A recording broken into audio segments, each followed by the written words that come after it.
Tinkercad бағдарламасымен жұмыс.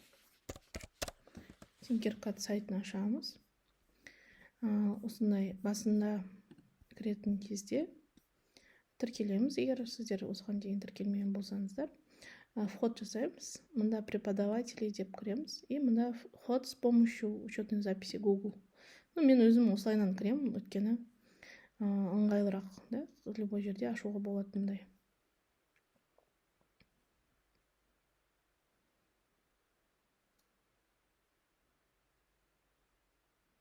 Ашылады.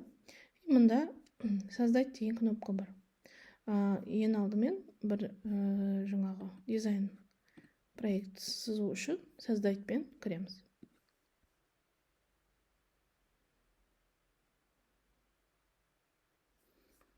Мұнда бізде көру функциялары жоғары, төмен. Мұнда қайтадан өзіне алып келеді. Мұнда белгілі бір объектті жақындатып, соны ғана көруге, жақындату, алыстату. И мұнда общий төбесінен қалай қарау керек, соны көрсетеді. Мен в основном сразу X, Y және Z аксисті көру үшін осы сызғышты бір бұрышына қойып аламын. Бізде мысалға мына кубик бар. Бұл кубикті мында қарасаңыздар 20 ширинасы, 20 высотасы, и мына өзінің несі де ұзындығы 20 деп тұр. Біз бұларды осылай мында сан жазу арқылы немесе ұстап тұру арқылы кішірейтіп үлкейте аламыз. Мышканың оң жағын басып, осылайнан әртүрлі ракурста қарай аламыз. Жақындатып алыстата аламыз. Сосын мышканың бір сол жағын басып, үлкейтіп кішірейте аламыз. Мысалға, біз егерде парта жасайтын болсақ, осындағы мынау арқылы жоғары қарай көтереміз, түсіреміз ұзындығын. Ал мынау стрелочка арқылы объекттің өзін жоғары, төмен жаңағы орналастырамыз.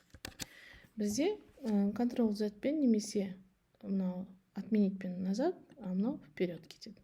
Мында копировать, мынау вставить, мынау дублировать. Екеуінің разницасы.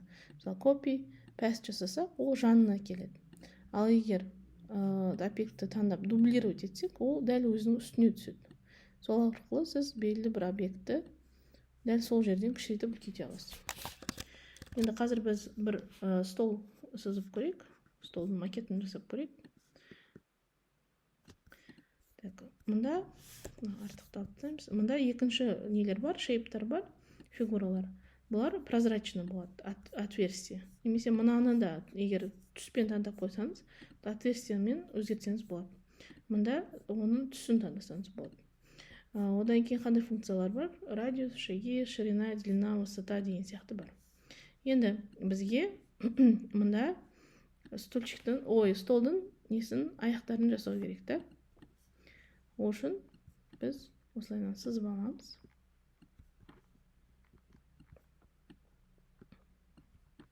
Енді екеуі ровно ортаға келу үшін екеуін бірге таңдаймыз да, мында выровнять деген бар, мына ортаны басамыз. Егер былай ортаны бассақ, ол жоғары көтеріліп келеді. Ал бізге жоғары жағы керек болған үшін ол жақ тұрады. Сәл көтеріп,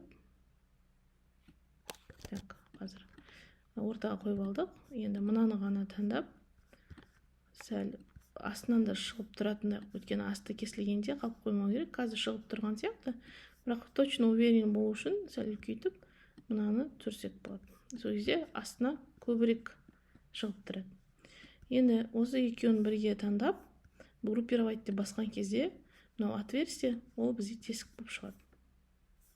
Енді бұны қырықпас бұрын мен дәл сол размерде жанында егер қырқып алатын болсам, алдымен мынаны келтіріп алайын. Так, мынау 24. Мына жерді де 24 қылып жасалайын. Екі жағы бірдей болсын. Одан кейін высотасы бізде тоже 24 болып тұр, жарайды, тұра берсін. Енді мына жағында дәл сол размерде қырқу үшін мынаны қырықпас бұрын осыны дублировать етіп аламын. екеу болды. И мынау стрелочкалар мына жаққа не істейді, мынау былайынан айналдырады. То есть бұны біз өз орнында градусқа айналдырамыз. Осында міне градусы жазылып тұрады айналып жатқан кезде. Так, жоғарыда былай жылжытқан кезде жанында қарасаңыз оң жақта градустары жазылып тұр. Енді осыны қойып алдық. Екеуін бірге группировать етеміз, үшеуін бірге. И осыны басқан кезде ортасы тесік болып шығады. Ішкі жағы тесік болып шығады. Ровно. Жалпы осында әртүрлі детальдар бар.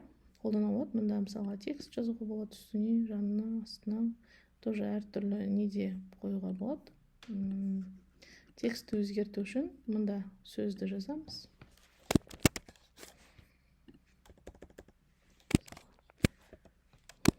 Сәлем деп жазсақ болады.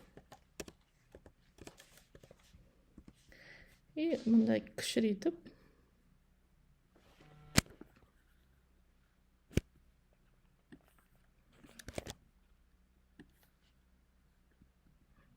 мысалы үстіне қоятын болсақ, мынаны көтереміз.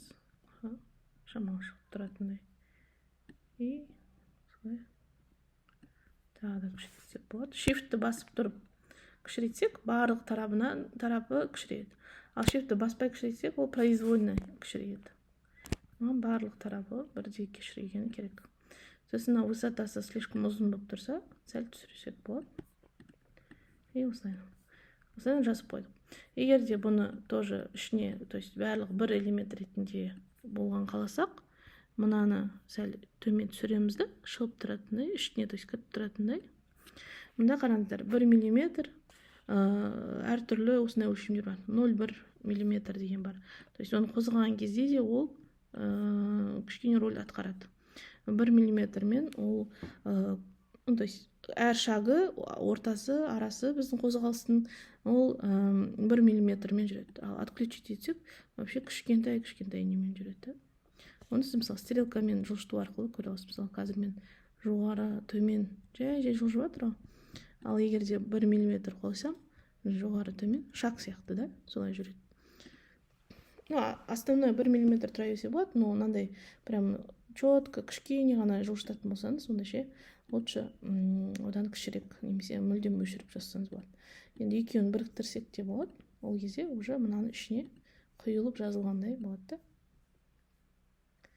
Үстіне шығып тұрады. Немесе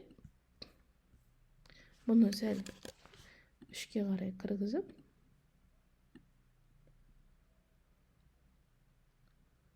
ішке қарай кіргізбей тұратырақ, бұны былай шығарайық. Сәл ішке қарай тағы кіргізсек. И бұны отверстие ретінде жасап, бастысы астынан шығып кетпей берек.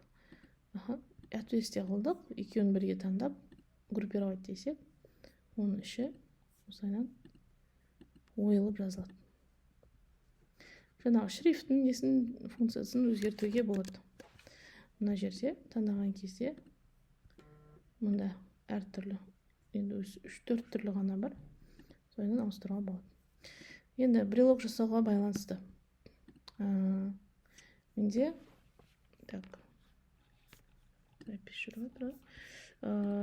алдымен Canva'да мен жасап аламын. Немесе кез келген SVG форматында шығатын, экспорт жасай алатын бір программаны ашамыз. Менде Canva Pro болған үшін мен солай жасай аламын. Сіз өзіңіз қарап көрсеңіз болады. Өйткені мұнда қазір текст жазғанмен бұған біз несін бере алмаймыз. Мысалы, брелок жасайтын кезде оның жан-жағында кішкене жай былай қоя салсақ та болады негізі, бірақ маған ондай ұнамайды. Сол үшін мен осылай жасаймын, кішкене профессиональный болсын деп. Қазір біз бір логоның размерінде создать етейік. Просто маған размері керек негізі, өзім проекттердің біреуін аша салайын. Размері 4-4, екі жағы бірде болса жеткілікті. Мысалға, менде лого тұр. Да. Так, добавить етейін басқа параққа. Мында мысалға жазып аламыз да. Бізге жаңағы мектептің этот номері керек те. Мысалы ат жазсақ болады да. Немесе бір пәнді жазсақ болады. Компьютер деген сияқты. Немесе сан жазсақ болады. 160. Бұны таңдап, оны сәл несін ауыстырып. Так, қазір үлкейтейін, сөзде более көрініп тұрады. Үлкен и қалыңдатсақ жақсы болады. Так, мұнда әртүрлі шрифт таңдасақ болады. 160. Маған қазір осы ұнап тұр. Тағы да үлкейтейін. 160. Мысалға 160-шы. По идее, қасына сөз жазсаңыз да болады, типа мектеп деген сияқты. В общем, текстпен байланысты затты біз осында жазып аламыз. Так, қазақша мектеп. 160-шы мектеп деген сияқты. Или можно былай да жасауға.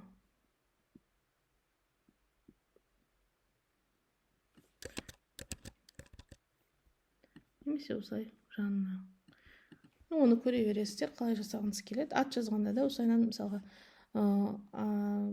или пән, да, информатика, пәні деп астына кішкене жазып қоюға болады. Қазір мен алып тастайын, өйткені сіздің модельде ол керек емес болды, да, вроде. Так, удалить етейін. Енді осыны поделиться, скачать етем. Осында PNG емес, SVG форматында прозрачный фон болу керек міндетті түрде. Тек қана текущая страница, яғни страница 2 мен тек дәл момент скачать дедім. Ол менде жүктеліп жатыр мұнда. Пока ашамын мына жақты. Мынаны алып тастай салайын, қажет емес. Енді жаңағы загрузка болған SVG файлымды алып келем.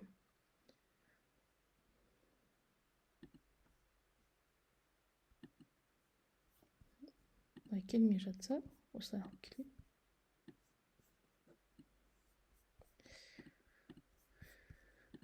Так, былай қоямыз и былай алып келеміз. Осылай тұра берсін. Импорт жасайық.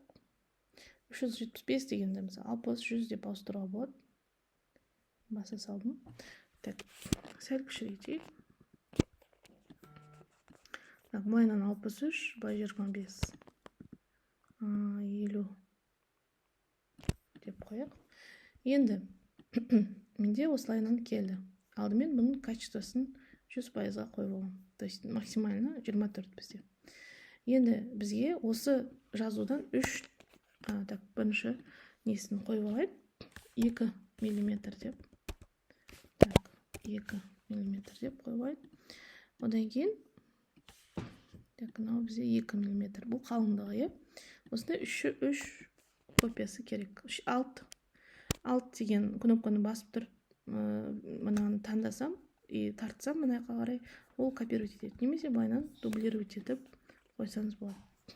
Енді алдымен біріншісін біз по умолчанию силуэт жасаймыз. Яғни мынаның ішкі жерлері боялу керек. Екіншісі бізде наоборот внешняя линия, яғни сыртқы несі круглый болады. Оны мында сразу көрсетпейді. Жаймен осылай көтеремін. Мысалы 9 болды. 10 болды. 11 болды. Енді мен қатты қалың таңдамаймын обычно. Давайте осылай тұра берсін. Енді бұл қазір екеуінің барлығын біріктіреміз. Мынау іші, мынау сырты. Енді мынау кішкене шығып тұратын жер. Қазір барлығын біріктірсек, мына биіктігі бәрінікі 2. Ал мынау шығып тұру үшін мен бұны 3 қойым керек, немесе 3,5 қойсам болады. Енді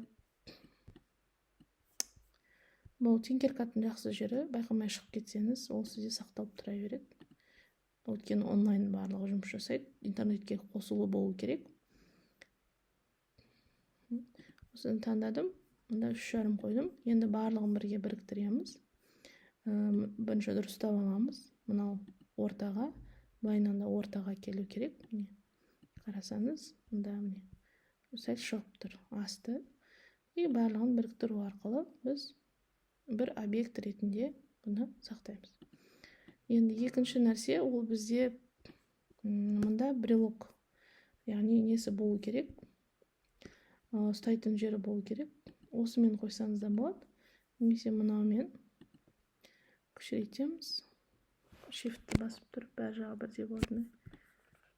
Брелок салатын жері. Тағы сәл кішірейтсек болатын сияқты.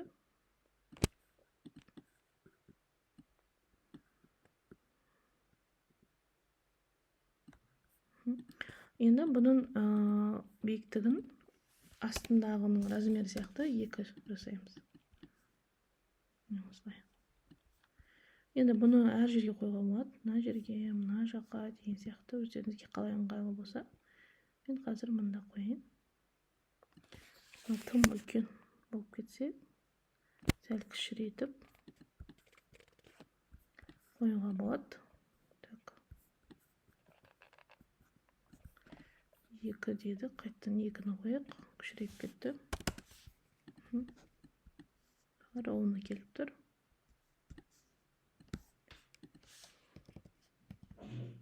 Енді екеуін біріктіру арқылы біз барлығын бір объект жасаймыз. Бір объект. Енді мына жердегісі, егер тонкий болса, негізі қазір слишком тонкий сияқты көрініп тұр, ұнамай тұр. Сол үшін осында қоямыз, өзіміз жасап аламыз да. Так, и отверстие қоямыз. Мында мынаны сәл кішірейтеміз. Биіктігін ұзартамыз. Ортасын тесу үшін. Так, екеуін қойып алайық. Ровно ортасына. Былай ортасына қойып алайық. И так. Сонда да кішкентай сияқты. Shift-пен алтты басып, сәл тағы кішірейтейік. Енді слишком тонкий, қалың болып кетсе кейде брелок кірмей қалады, оған да қарау керек. Олай қойып алдық. Енді мынаны түсіреміз. Қырықпас бұрын екеуін бірге таңдап, негізі мына жерге қойып алып, көрсеңіз болады. Мысалы, мынаның размері, биіктігі 2 сантиметр, мынаны 5 деп қойып алайық. 30 емес 5 деп қойып, яғни ол шығып тұру керек, әр жағынан да, бер жағынан да. Так, и екеуін бірге кішірейтейік. Мында қойық.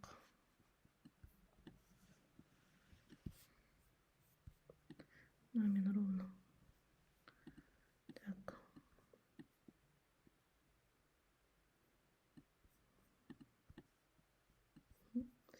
Биіктігі кішірейіп кетті. 2 қоямыз. Мына астындағыныкін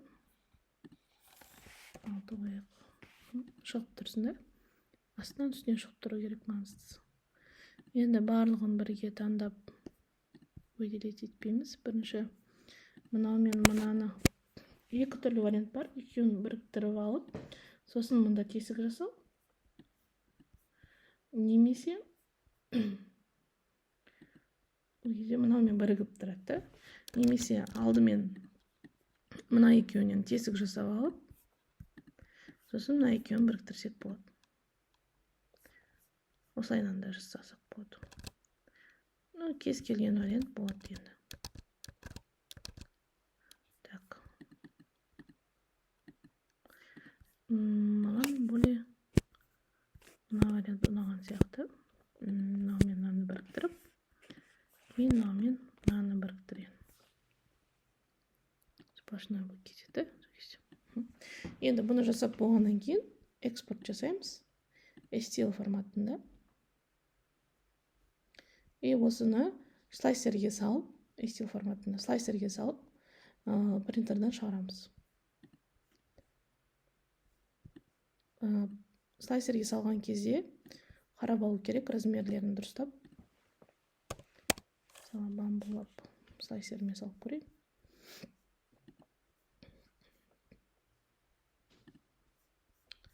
Мында қоямыз жаңағы слайсерге. И осында қараймыз да. Мынау квадратик сізде де принтерда болу керек, примерно қандай. Болмаса, мында үлкейтіп, ұстап тұрып, үлкейтіп, кішірейтетін бар. Кез келген принтерда бұндай функция бар, үлкейтіп, кішірейтетін. Немесе қалыңдығын осында тоже ауыстыруға болады. Мына шетке қарап. Сөйтіп, біз оны сайз жасағаннан кейін принтерден шығарамыз. Осымен жалпы дизайн жасау және принтерден шығаруға дейінгі қадамдарды түсіндірген болдым. Пайдалы білім болсын.